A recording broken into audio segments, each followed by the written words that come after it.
Welcome, and thank you for joining us for this micro skills video looking at self-medicating with alcohol, how to limit harm and stay healthy. I'm Jason Satterfield, a clinical psychologist and professor of medicine at the University of California in San Francisco in the Division of General Internal Medicine. Let me first start by acknowledging that we're in really stressful times. I know we hear that a lot. But given that we're in the midst of a global pandemic without precedents, this is not hyperbole. We are all most likely experiencing stress in some way, shape, or form. It may be affecting us behaviorally. Maybe you can't sleep. Maybe you've stopped doing things that you used to do, like exercising. It's probably affecting us cognitively. We may worry more, ruminate more, maybe get tunnel vision when we're watching the news a little bit too much. Our emotions might run the gamut from anxiety to anger, irritability, depression, loss, or maybe just numbness. And then, of course, our social relationships have changed, particularly during sheltering in place, where it's difficult to maintain the same sorts of social connections and social supports as we might have in the past. Now, with any type of stressor, big or small, we need to think about the ways that we're going to cope with it, and we can divide those up into a couple of different categories. So there's short-term or acute strategies versus long-term strategies. Drinking, I think, would fall into the short-term coping strategy because initially it might actually help a little bit. There's also emotion-focused versus problem-focused coping. So is the coping strategy going to help us feel differently emotionally, or is it going to help us change or solve the problem that we're faced with? The third way to think about these different coping strategies are adaptive versus maladaptive strategies, and how you classify that, again, might depend on how much you use it, to what degree, and over what period of time. In general, I would say alcohol is a short-term, emotion-focused, and eventually a maladaptive strategy, and let's talk about why that might be. Now, I framed alcohol as self-medication, but we know that it's been around for a long time. It's involved very much so with many of our social activities and milestones in life. Many of us think that it has medicinal purposes, maybe not explicitly, but it's often something that people reach for when they're feeling stressed, they're feeling tired. We know that it's a central nervous system depressant. It has analgesic, pain-relieving characteristics, and it also is socially disinhibiting, one of the reasons why it's popular out in certain social settings. We know that it slows cognitive processing. So if your mind is spinning, again, it can give you some of that short-term relief, and it makes avoidance of our emotions easier. If it's harder to focus on them, they kind of fuzz out in the background, and we can put them on a shelf a little more easily. Again, for the short term. It might lower our boundaries. We get less defensive, we get disinhibited, and it initially reduces anxiety, so it's an anxiolytic. Now, I said initially a lot because oftentimes the short-term effects of alcohol in moderation can be enjoyable and can be pleasant and can have some of the benefits that I've mentioned, but in the long term, it is a CNS depressant, which is eventually going to make you feel more depressed, more on edge, and maybe even more anxious. We know that it's widely available, it's socially acceptable, and as I mentioned before, it has deep cultural meanings with many of the big events in our lives.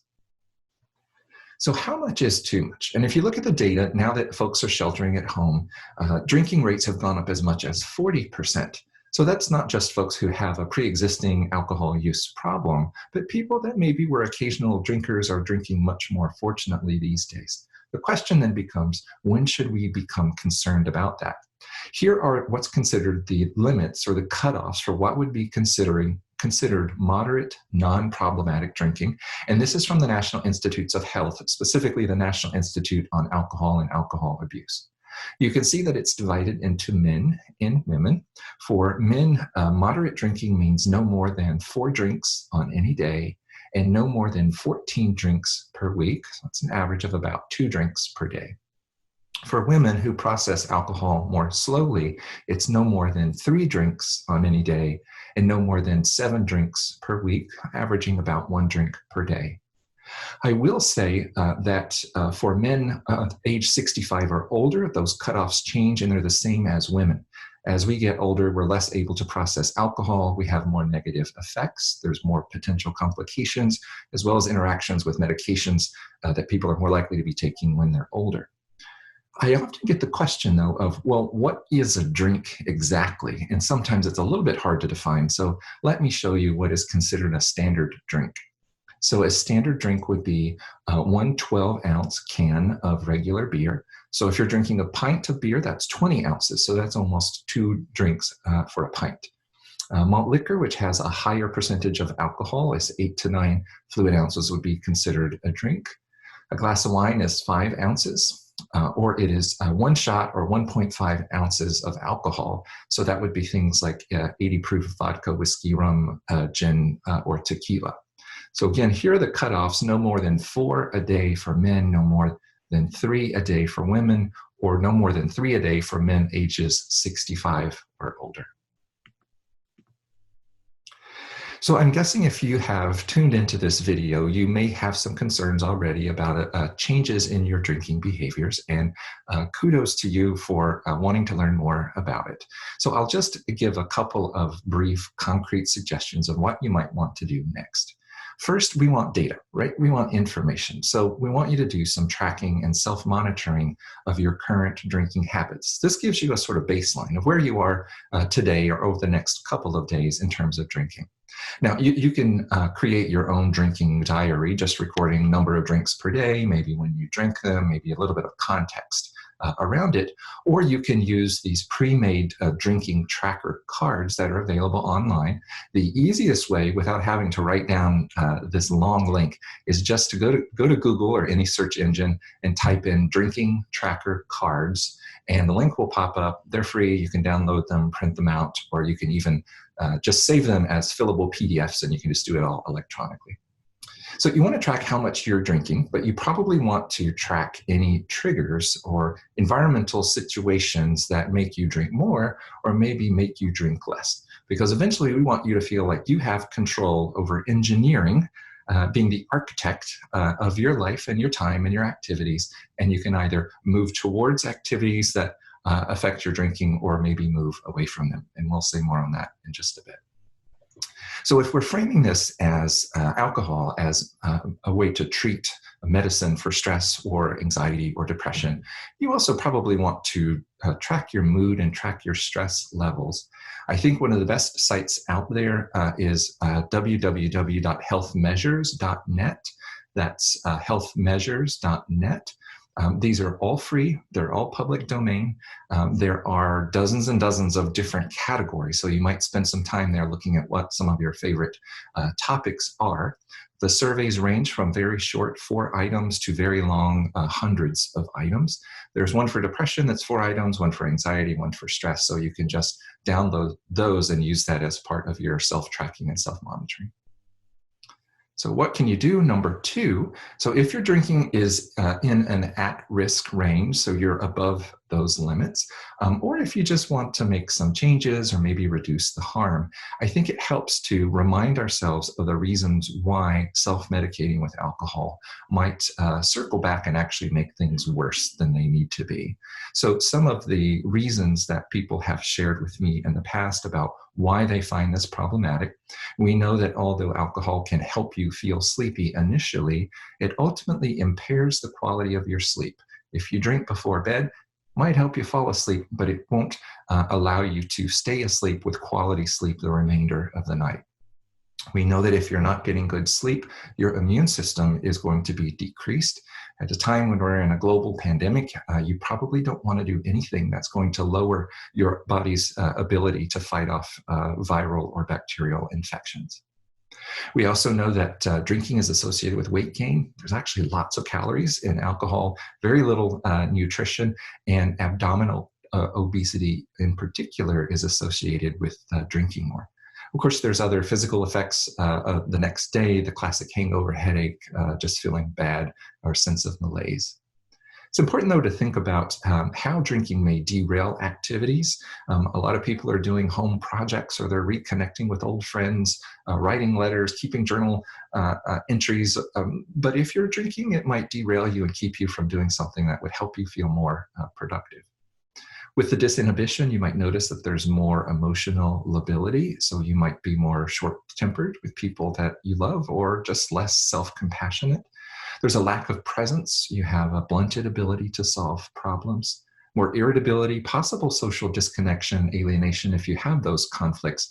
And we also know that alcohol is related to spikes in domestic violence, and we've seen some pretty substantial spikes in domestic violence that are alcohol related during this sheltering at home process. We know that in general, regardless of your age, that drinking impairs coordination, particularly if you are older, you're at greater risk for falls and for injuries. And we worry more about sort of personal safety and interaction with other medications that you might be on. So what can you do? So you're tracking now. You have an idea of why you're motivated to make some changes. Now you really just want to quantify, specify, make concrete what your goals are. You may decide that you want to stop drinking. You may just want to cut down a little bit, or you may want to continue drinking the same level, but you want to do it in a way that minimizes some of those negative effects. And that decision is really up to you to make, but I would encourage you to write it down, have it on paper so that you can be sure of the plan that you're going to develop. So if you want to drink more safely, you might consider doing things like limiting activities. If you know you're going to have a couple of drinks, making sure that the subsequent activities are safe, don't require a lot of coordination, there's no driving, there's no home improvement projects, there's no using power tools or running up and down stairs or things where you might be at risk for injuring yourself. Other ways to reduce harm, and these are some of the negative effects during, but also the next day. If you drink while you're eating food, it slows the rate of absorption, so you get less of a spike in your blood alcohol content. You can also alternate with water. Just make sure that you stay hydrated. We know that alcohol is a diuretic, and one of the reasons why we feel so lousy the next day is because we're dehydrated. So if you drink water while you're drinking alcohol, that can help to minimize that particular harm. If you want to cut back or you want to abstain, you want to think about quantifying how much you want to cut back and then exactly what you're going to do. So you may set a pacing goal for yourself that no more than 1 drink per hour and no more than 1 drink per 2 hours. And so you would be more mindful of the time. I've had other individuals that have started diluting drinks. So now instead of just free pouring in their vodka tonics, they actually measure out what 1.5 ounces is, or 1 shot, and use a little more soda or a little more tonic so that it's not quite as high in alcohol content. You might want to think about stimulus control. And these days we can have alcohol delivered to our doors, literally. So it's a little bit harder to limit the quantities that we have in the house. But if you know it's going to be problematic, if you have a case of beer around, don't buy it by the case. We need to limit our time outside while we're sheltering at home, but consider buying just what you want to use over the next couple of weeks, and you can have it delivered again if you need to a couple of weeks down the road. So again, we want you to keep your drinking diary. We want you to keep track of your intake. And in a sense, what we're doing is kind of like with dieting. We want you to do portion control. If you want other strategies for cutting down, you can, again, just Google rethinking drinking. This is the NIAAA website. They have lots of great handouts and graphs and charts and things that you can print out, put on your fridge, or put on your bar or wherever to help you remember strategies that might be helpful. So what else can you do? Well, if you're going to take something away, I think you have to put something new in. You still have the stress. We still potentially have depression, anxiety, social isolation. So what are things you can do other than drinking? Remember, they might not be as easy initially. They might not give you that initial buzz, but in the long term, if we're thinking long-term adaptive strategies, they're probably more effective in managing your stress and your mood. So this would include things like physical activity and exercise, kind of the opposite of sitting and drinking and being sedentary. We might want to think about strategies to improve your sleep. It's hard to sleep with alcohol, but also just hard to sleep when you're stressed. There is a terrific free mobile app that you can download called the CBTI Coach. It stands for Cognitive Behavioral Therapy for Insomnia. It was developed by the VA medical system, and it's an evidence-based strategy. It sort of walks you through step-by-step things like sleep hygiene and how to try to boost up the quality and the quantity of sleep that you get each night. You might want to think about social connections and social supports. So if quarantinis or happy hour Zoom calls are part of the problem, you might want to think about altering those situations so that instead of an evening happy hour time call, maybe it's a call in the morning, maybe it's a call early in the afternoon, or maybe you practice refusal skills where your friends can drink, but maybe you're going to be drinking a soda instead of drinking alcohol. We want to think about things such as somatic quieting. And here I'm going to mention a number of different apps that help us to turn down the heat, turn down the tension that we might be feeling in our bodies. Apps such as Headspace, Calm, Stop, Breathe, Think, or 10% Happier. Now, some of those are free. Some of them are have a free sort of basic level, and then it's sort of in-app purchases after that. So beware of those, but I think all of them can be used effectively without having to pay for any of them. If you are searching for a sober community, maybe you have a history of alcohol use disorder and you're concerned that you will lose the progress that you've made, there are a number of online sober recovery spaces. All of the 12-step programs, whether it's Alcohol Anonymous, Narcotics Anonymous, Cannabis Anonymous, they all have online meetings. Some are using Zoom, some are Google Hangouts. You can just go to those websites. There's also Smart Recovery or Life Ring. These are non-religious, non-spiritual groups. Many of them are cognitively, behaviorally based, and they're also hosting online chats, either one-on-one with a mentor or actually going to meetings where you can have at least something that's similar to an in-person group. Again, a couple of app recommendations are the app Connections, I Am Sober, and the Sober Grid, and you can download all of those for either iPhones or for Androids. So what else can you do? Well, you can reassess and adjust as needed. So you've set your goals, you put some strategies in place. Now really you need to look at that drinking diary and see if you've reached your goals or not. If you have, congratulations, and just keep up the good work. If you have not, and that's where most of us will land, then it's time to adjust a little bit. Maybe we need to do some more situational selection, some more somatic quieting. Maybe we need to exercise a little bit more. Maybe we need to connect with other friends that aren't quite as heavy drinkers. So reassess your drinking, your mood, your stress, see what still needs some attention, and then adjust your plan as needed. And the last point I wanted to make was about self-compassion. And that's not to give people a free pass and say, well, I'm stressed, it's okay if I overdrink and feel lousy the next day. We want you to do things that help you feel better, that help you cope, but also things that are adaptive and things that are ultimately healthy. So yes, I think there's a great swath of the population that's drinking more, and that's okay. But think about the negative consequences, the positive consequences. And maybe, even though you still continue to drink a little bit more, you can get it to a level that feels more manageable. You can add in physical activity, social connections, somatic quieting. Then you have a coping library of different tools to help you be your best. And most importantly, if you make a mistake, you make a mistake. Use kindness, use acceptance, roll up your sleeves, start over. You can do this. Good luck.